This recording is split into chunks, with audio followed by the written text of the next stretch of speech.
Hi there, my name is Trisha Poots and I'm a Stampin' Up Independent Demonstrator. Today I'd like to show you this card front that I made for my swap at the November 2018 OnStage in Brisbane, which is my home city. Now to make this I used the Tropical Chic Stamp Set and the Tropical Thinlits. These are from the Tropical Escape suite. Now I'll leave the link for this suite in the description box below. Now with these card, I also use the coordinating Tropical Escape Designer Series paper. Now this is a 6" by 6" paper pack, and it has 4 each of 12 different double-sided designs. This being the first side with those nice dark green colors, and this is the second with the light pinks and lighter greens.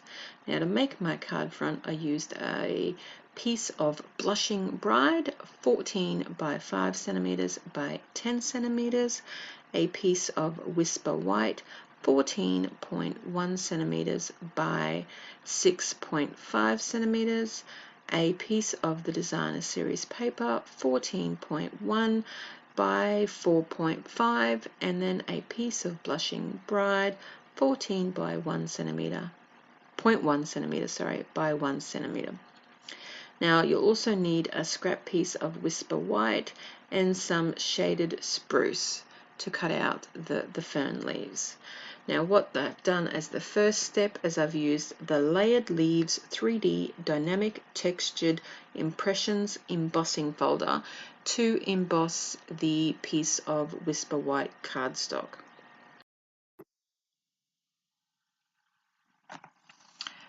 Now, time to stamp the images. For the leaves, I have used the Call Me Clover and Lemon Lime Twist for these leaves, the stamp of the leaf, and a sponge dauber. Now, this is not a technique that I've developed myself. It's all over the internet, and I actually received 3 swaps at the OnStage with these exact leaves stamped the same way, just different colors. So basically you ink your stamp with the lighter color, which is for me the Lemon Lime Twist, and then once you have a good coverage you use your sponge dauber, pick up a bit of the darker ink, and you just ink around the very edges of your stamp leaf, just to give it a more realistic look about it. Now I found after stamping about 100 of these leaves that my Lemon Lime Twist wasn't very lemon lime anymore. I didn't clean my image in between each leaf. You really do need to clean your stamp after each leaf, or else you are putting some of the Call Me Clover onto your Lemon Lime Twist. Not very clever. So here we are, clean stamp. Again, Lemon Lime Twist. Now this time I'm going to actually put more of the Call Me Clover around the edge just to give it a thicker border. You could do the inside only and leave the outside as Lemon Lime Twist, the lighter color. You could use different colors altogether. You could use some browns for 4 leaves. You could use any color combination you like and just play with it, how much ink you want to put on. I don't know how it would go with 3 colors. That's something to try perhaps, but it's just a great way to make your leaves look a little bit different and give some variation to your project. It actually is a really fun thing to make these leaves. Now for the flowers, I've used the lovely lipstick ink from the 2018 to 2020 in colors.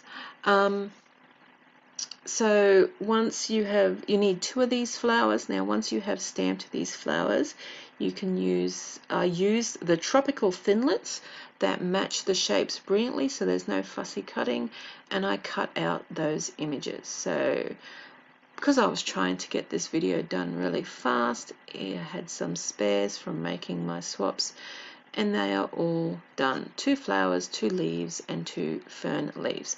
Now I use the stitched shaped framelits, this particular oval shape with the little stitching around there, to cut out this oval to stamp on my sentiment. Now here I am using the sentiment from the Tropical Chic stamp, which says, "You are the greatest." Now I picked this one simply because I thought "You are the greatest" could be used for birthdays, it could be used as a thank you card, it could be used as a Valentine's Day, you could really use it for anything. Because, you know, Mother's Day, because you know, "You are the greatest" means a lot of things. So basically I stamped the image with Call Me Clover, and there you go, "You are the greatest." Okay, so all the pieces are together now, ready to make my card front. I generally do the base with a lot of tear tape. It's just old habit. I use a lot less tear tape than I used to, but I still use quite a lot. So I just eyeball the base, the pieces, just to get an even border around the three sides closest to me. When it looks good, press it down, turn it around, and then put on the designer series paper, making sure that I line up the sides with the white embossed piece of cardstock, and also having a even border around the three sides closest to me.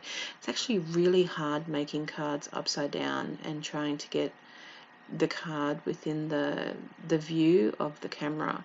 So I fully appreciate everyone that makes YouTube videos now. Now to put this on, I actually forgot the tape, so I need to put the tape on. Generally I eyeball most things that I put on a card, but for a border strip like this, or when I put on ribbon, I tend to use the grid paper to make sure that I get it in the right spot, being this particular thing is a focal point, and plus, you know, if you put this wrong, it could really ruin the look of the card. It is a nice little border strip and it needs to be straight. So once I've lined that up and I'm happy with it, I'll press it down and move on to attaching the leaves and flowers. Now to attach the leaves, I use Stampin Up Snail. It's just a nice, easy and fast way to attach things like die cuts like this. Now you don't need too much, just enough to place it however you like. You can place these any which way you like, but it's just how I decided for this particular project.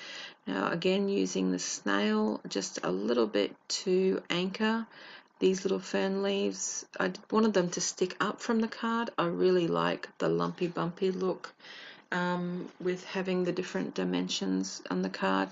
Now with this big leaf, what I did was I made sure that there was snail glue all around the edges, so when I place it on, a bit of the leaf actually overlaps onto that ferny bit to keep it down, just as an extra bit of support.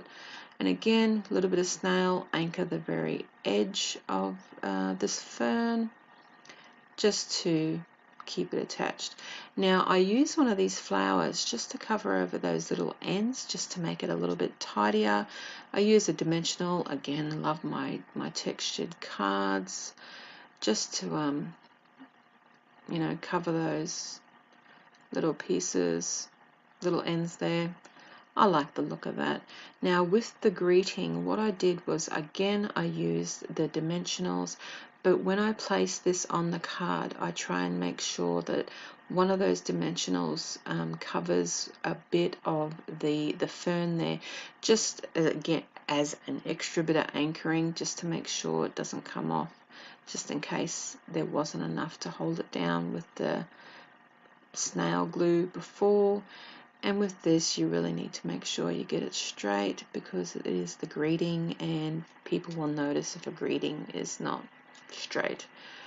Now the very last part of this card front, another dimensional, last flower, and I put this, just slide it between the flower and the greeting and glue it down, and it just makes it look like it's another dimension again, because it is in front of those two elements. Tap it around. When I'm happy, press it down, and I am done making my card front. Very easy, actually. What I'm showing you here is I've used two different colored cardstocks to make these ferns. Now the top one is shaded spruce and the bottom one is Call Me Clover. Just two different looks, same card.